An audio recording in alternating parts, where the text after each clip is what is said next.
नमस्कार, वंदे मातरम। दोस्तों, स्वागत है आप सबका सैनिक पाठशाला में। 8वें पे कमीशन में जो प्रपोजल्स भेजे गए हैं उनमें से एक बहुत बड़ा प्रपोजल है डीएडीआर के फॉर्मूले में चेंज करना। जी हां दोस्तों, आप सबको पता है 2006 से लेकर 2016 तक डीएडीआर 125% पहुंचा था, लेकिन 2016 से 2026 तक डीएडीआर महज 60% में रह गया। तो इसमें एक बहुत बड़ा कारण डीएडीआर का फॉर्मूला भी है। तो इस फॉर्मूले में किस तरीके की बदलाव की मांग की गई है, यह अहम है हमारे लिए जानना दोस्तों। और साथ ही साथ केवल फॉर्मूले में बदलाव नहीं, जैसे ही डीए 25% हो उसको बेसिक में मर्ज किया जाए, 50% में नहीं 25% में ही उसको मर्ज किया जाए, यह भी प्रपोजल है। इसके बारे में भी आगे जानेंगे दोस्तों।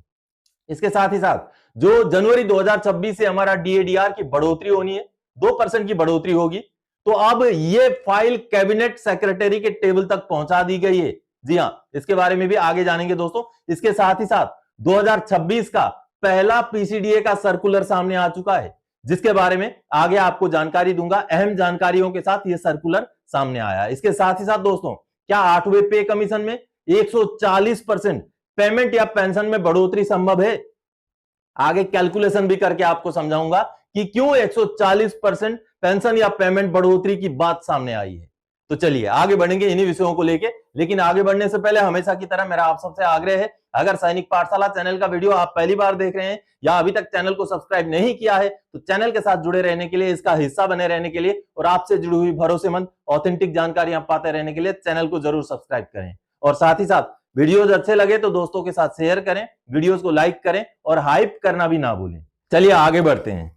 सबसे पहली जानकारी, 2% डीए 2026 से बढ़ाने को लेकर के एनसीजेसीएम ने कैबिनेट सेक्रेटरी से की गुजारिश, कर्मचारियों में असंतोष। जी हां, कैबिनेट सेक्रेटरी को सीधे सीधे लेटर लिख दिया गया है और यह अब की बार लेटर लिखा गया है एनसीजेसीएम की तरफ से। चलिए लेटर देखते हैं दोस्तों। जनवरी 2026 से बढ़ने वाले डीएडीआर के डिक्लेरेशन के देरी को मद्देनजर रखते हुए अब जॉइंट कंसल्टेटिव मशीनरी द्वारा भी ये लेटर लिख दिया गया है भारत सरकार के कैबिनेट सेक्रेटरी को। जी हां, शिव गोपाल मिश्रा जी ने यह लेटर लिखा है, जो 13 अप्रैल 2026 का लेटर है। और डीएडीआर में बढ़ने वाली जो डिक्लेरेशन अभी किया जाना था सरकार की तरफ से, उसमें हो रही देरी को लेकर के ये लेटर लिख दिया गया है। जैसे इसका सब्जेक्ट देख पा रहे हैं, undue delay in declaration of DA DR due to central government employees and pensioners with effect from 1 January 2026। You are well aware that so far the DADR installment due to the central government employees and pensioners with effect from January is declared during the last week of March every year। यानी कि हर साल मार्च के आखिर में इसका declaration होता है। Unfortunately this year so far the government has not declared DADR due from January 2026। लेकिन इस साल दुखद है कि भारत सरकार ने अभी तक इसका डिक्लेरेशन नहीं किया है। This has created discontent and apprehensions amongst the central government employees and pensioners। यानी कि इसकी वजह से पेंशनर के बीच में एक असंतोष फैल रहा है। आगे, we request you to kindly intervene in the matter and arrange for declaration of DADR installment due from January 2026 without further delay the matter। यानी कि आपका पर्सनली जो है इसमें हम अटेंशन चाहते हैं और जल्दी से जल्दी इसका डिक्लेरेशन कर दिया जाए, आगे फर्दर देरी ना करते हुए। तो इस तरीके का लेटर आप देखिए जॉइंट कंसल्टेटिव मशीनरी द्वारा भी भारत सरकार के कैबिनेट सेक्रेटरी को लिख दिया गया है। दोस्तों, हम आशा करते हैं, हम मांग करते हैं कि भारत सरकार जल्दी से जल्दी जनवरी 2026 से बढ़ने वाला डीएडीआर की घोषणा कर दे और उसका भुगतान भी कर दे। चलिए अगली जानकारी दोस्तों, पीसीडीए का 2026 का पहला सर्कुलर आया सामने, महत्वपूर्ण बदलाव इनकम लिमिट में और डिसेबिलिटी सर्टिफिकेट को लेकर। जी हां, यह एक सर्कुलर सामने आया है पीसीडीए का, सर्कुलर नंबर 684। जी हां, सर्कुलर तो कुछ दिन पहले ही जारी किया गया था, लेकिन पब्लिक डोमेन में सर्कुलर है नहीं। तो चलिए पीसीडीए का पहला 2026 का सर्कुलर देखिए, जिसमें कुछ महत्वपूर्ण गाइडलाइन जारी किए गए हैं, कुछ महत्वपूर्ण बदलावों को लागू किया गया है। चलिए उसको देखते हैं दोस्तों। ये पीसीडीए का सर्कुलर आप सामने देख पा रहे हैं, जो कि 4 फरवरी 2026 का सर्कुलर है। यानी कि 2026 जो साल है उसका पहला सर्कुलर है। दोस्तों, पीसीडीए के सर्कुलर तो रेगुलर इंटरवल्स में निकल रहे हैं, लेकिन वो पेंशनर्स के सामने नहीं आ पा रहे हैं, पब्लिक डोमेन में नहीं आ रहे हैं। लेकिन सैनिक पाठशाला की तरफ से ये आरटीआई के द्वारा मैंने मंगवाया है, जो आप सबके सामने आप देख पा रहे हैं। काफी महत्वपूर्ण सर्कुलर है, जिसमें डिसेबिलिटी सर्टिफिकेट और जो डिपेंडेंट डिसेबल्ड बच्चे होते हैं उनका इनकम का लिमिट को लेकर, पेंशन शुरू करने के लिए इनकम का लिमिट को लेकर के ये जो है सर्कुलर जारी किया गया है। Acceptance of disability certificate issued as per RPWD act 2016, यानी कि कहीं कहीं देखा गया है कि आरपीडब्ल्यूडी एक्ट 2016 के हिसाब से डिसेबिलिटी सर्टिफिकेट बनने के बावजूद भी जो बच्चे होते हैं, डिसेबल्ड बच्चे होते हैं, उनका फैमिली पेंशन का क्लेम को मना कर दिया जाता है, ऑब्जर्वेशन दे दिया जाता है। तो इस सर्कुलर के जरिए कहीं ना कहीं इसी बात को कंफर्म कर दिया गया है कि अगर आरपीडब्ल्यूडी एक्ट 2016 में जो सर्टिफिकेट का फॉर्मेट दिया गया है उसके हिसाब से सर्टिफिकेट बना है और इनकम लिमिट का सर्टिफिकेट भी लगा है, तो फैमिली पेंशन का क्लेम डिसेबल्ड बच्चों के लिए रिजेक्शन या ऑब्जर्वेशन नहीं किया जाएगा। इस तरीके का एक गाइडलाइन दे करके इस सर्कुलर के जरिए पीसीडीए ने कुछ महत्वपूर्ण हिदायतें जारी की हैं दोस्तों। तो जो भी डिसेबल्ड बच्चे होते हैं जिनको माता पिता के निधन के बाद फैमिली पेंशन लागू होता है, उन बच्चों के फैमिली पेंशन को शुरू करने को लेकर के ये एक अहम और महत्वपूर्ण सर्कुलर है दोस्तों। डिसेबल्ड जो बच्चे होते हैं माता पिता के निधन के बाद उनको फैमिली पेंशन लागू होता है, तो उनकी फैमिली पेंशन को शुरू करने को लेकर के महत्वपूर्ण गाइडलाइन के साथ यह सर्कुलर निकाला गया था। चलिए अब आगे बढ़ते हैं अगली जानकारी दोस्तों। 8वें वेतन आयोग में 140% की बढ़ोतरी, यह ऐतिहासिक होने जा रहा है। जी हां, जो प्रपोजल, जो मांग एनसीजेसीएम ने की है उससे तो 140% बढ़ोतरी दिख रही है। वो कैसे दिख रही है आगे मैं कैलकुलेशन में आपको समझाऊंगा दोस्तों, क्योंकि ये देखिए मैं आपको एक कैलकुलेशन समझा देता हूं। 8 सीपीसी में 140% का ऐतिहासिक बढ़ोतरी, ये क्यों बोल रहा हूं? सबसे पहले तो 7वां पे कमीशन का एक रिपोर्ट दिखाता हूं, सामने रिपोर्ट देखिए। अब 7वां पे कमीशन का ही रिपोर्ट का ये हिस्सा है जिसमें आपने सरकार की तरफ से दी गई अभी तक की बढ़ोतरियों को देखा दोस्तों। सबसे कम बढ़ोतरी 14.2% की, सबसे ज्यादा बढ़ोतरी 54% की। तो ये तो अब तक के पे कमीशनों का आंकड़ा है। दूसरा पे कमीशन से लेकर अब तक के 7वें पे कमीशन तक का आंकड़ा आपने देखा दोस्तों। अब इन आंकड़ों में तो मैक्सिमम 54% की बढ़ोतरी है, लेकिन अब की बार जो मांग, जो प्रपोजल रखा गया है उसमें 140% की बढ़ोतरी की मांग रखी गई है। वो कैसे, चलिए दिखाता हूं। सबसे पहले तो 7वें पे कमीशन से पहले हमारा 125% डीएडीआर हो गया था, जिसको जैसे ही हम फिटमेंट फैक्टर में कन्वर्ट करें तो 2.25 का जो है ऑलरेडी फिटमेंट फैक्टर बनता है। अब ये 2.57 कैसे बना? 7वें पे कमीशन में 2.25 गवर्नमेंट ये डीए को मर्ज करके हो गया। अब इसमें सामने फिर से देखिए, अब 7वें पे कमीशन में बढ़ोतरी कितनी दी गई थी? 14.3% की। आपने देखा गवर्नमेंट की तरफ से 14.3 की बढ़ोतरी इंटू 14.3 की गवर्नमेंट की तरफ से बढ़ोतरी, इसको परसेंटेज में हम ऐसे कर लेते हैं। अब चलिए, अब इसका आंकड़ा निकलेगा 32175 डिवाइडेड बाय 100, 32175। अब ये हो जाएगा 0.32। ठीक है, तो 2.25 ऑलरेडी निकला, 2.25 प्लस 0.32 इज इक्वल टू 2.57। इस तरीके से निकला था। भारत सरकार ने जब ये 14.3% की बढ़ोतरी दी थी, यानी कि 14.33% की बढ़ोतरी 7वें पे कमीशन में दी थी, तब जाके 2.25 का फॉर्मूला बना था। अब चलिए 8वां पे कमीशन में 3.833 की मांग है। अब इसमें कितना परसेंट की बढ़ोतरी होने से 3.833 होगा? देखिए हमारा 60% ही डीए पहुंचेगा जनवरी 2026 में, उससे ऊपर जाने के चांसेस नहीं है। तो इसको हम अगर फिटमेंट फैक्टर में कन्वर्ट करें तो 1.6 का फिटमेंट फैक्टर हो रहा है। तो 1.6 का फिटमेंट फैक्टर में आपको 140% करना पड़ेगा, तब जाकर के कहीं बात बनेगी। और इसमें बनेगा दोस्तों, ये बनेगा 224 divided by 100 is equals to 2.24 plus 1.6 is equals to 3.84। तो देख लीजिए 3.833 की मांग है, तो 140% बढ़ोतरी मिले तब जाके 3.84 यानी कि इसके पास पहुंच रहा है। तो यानी कि अब बढ़ोतरी क्या सरकार की तरफ से 140% हम एक्सपेक्ट कर सकते हैं, क्योंकि पिछले पे कमीशनों में हमने देखा 14.2 से लेकर के 54% तक की मैक्सिमम बढ़ोतरी है अभी तक।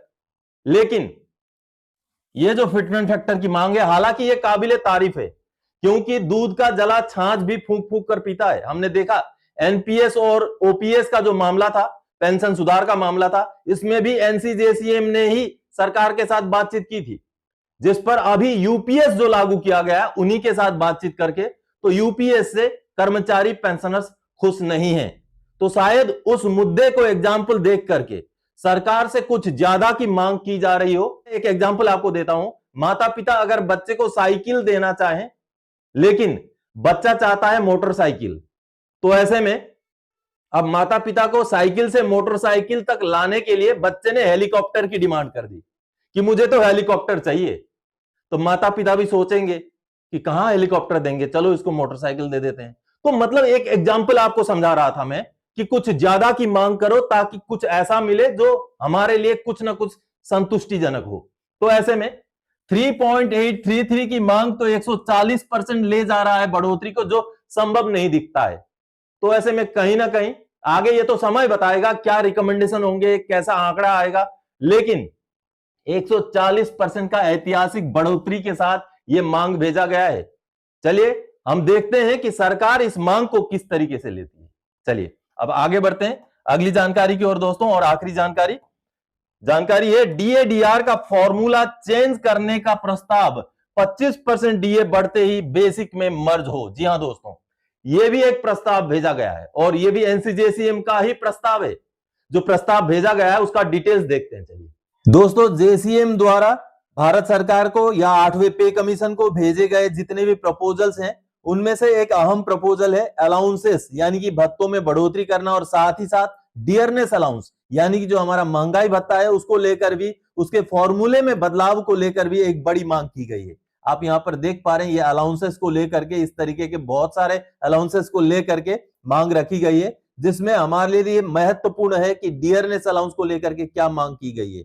आपको अगले पेज में ये देखिए, अलाउंसेस तो बहुत सारे हैं, लेकिन इनमें से डियरनेस अलाउंस, ये देखिए डियरनेस अलाउंस का जो तरीका है उसको तय करने का, उसके फॉर्मूले में भी बदलाव की मांग की गई है, और साथ ही साथ जैसे ही 25% डियरनेस अलाउंस पहुंच जाता है उसको बेसिक में मर्ज करने के लिए 8वें पे कमीशन में प्रावधान रखा जाए, ऐसी भी मांग की गई है। अब देख पा रहे हैं यहां पर allowances are essential components of compensation and must be protected and periodically revised, यानी कि अलाउंसेस को बहुत महत्वपूर्ण ये प्रोटेक्शन होता है, इनको समय समय पर रिवाइज किया जाना जरूरी होता है। DA must remain fully indexed to inflation, यानी कि डीए को जो महंगाई होती है उसके साथ सीधा सीधा जो है उसके साथ इंडेक्स किया जाना चाहिए, उसके साथ कोरिलेट किया जाना चाहिए। The actual price is not taken into the account while calculating the consumer price index, as there are about 463 items which are used for arriving the consumer price index. If the few items price rise taken place and other items shows a negative price rise as a whole, it affects get neutralized, यानी कि कहीं ना कहीं बहुत ज्यादा सामानों को लिया गया है एआईसीपीआई के आंकड़े बनाने के लिए, कुल मिलाकर 463 सामानों को लिया जाता है, इतने वस्तुओं की जो प्राइस को लिया जाता है, तो कभी कभी किसी वस्तु के प्राइस में चढ़ाव होता है तो किसी में उतार होता है, जिस वजह से न्यूट्रलाइज हो जाता है और एक्चुअल में जो महंगाई होती है उसका सही आंकड़ा नहीं आ पाता, ऐसा यहां पर दलील रखा गया है।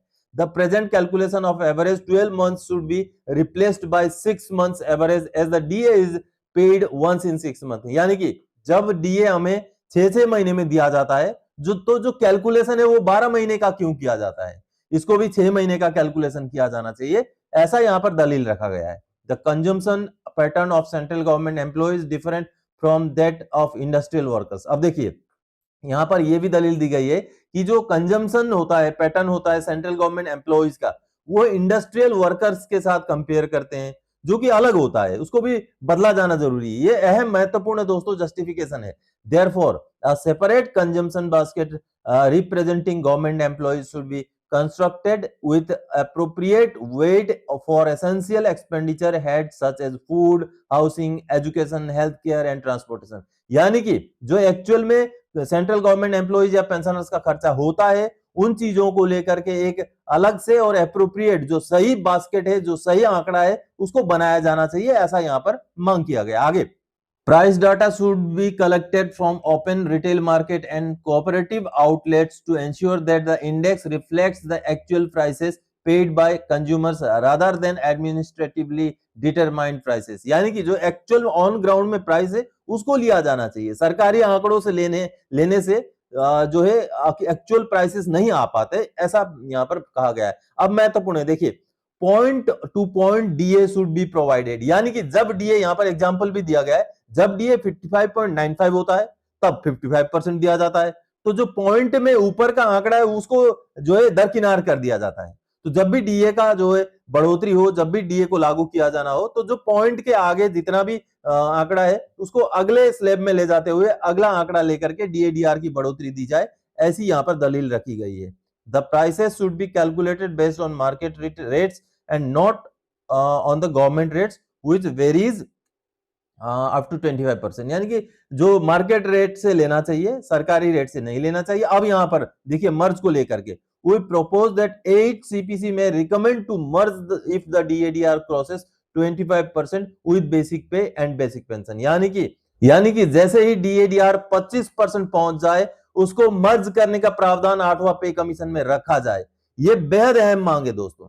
तो कहीं ना कहीं DADR का कैलकुलेशन के फॉर्मूले को लेकर के और DADR को मर्ज करने को लेकर के ये बेहद अहम और महत्वपूर्ण मुद्दा 8वें पे कमीशन के सामने जेसीएम द्वारा रख दिया गया दोस्तों। ये भी एक अहम प्रस्ताव है, क्योंकि अगर डीएडीआर में जो बढ़ोतरी का फॉर्मूला है उसको बदल दिया जाए और साथ ही साथ 25% डीएडीआर पहुंचते ही मर्ज करने का भी अगर प्रावधान हो, तो कहीं ना कहीं आने वाले समय में 8वां पे कमीशन के बाद पेंशनर्स कर्मचारियों को अच्छा खासा फायदा मिल सकता है। इसलिए ये जो मांग है, ये जो प्रस्ताव है, ये बहुत ही अहम है दोस्तों। आप क्या मानते हैं कमेंट कीजिएगा।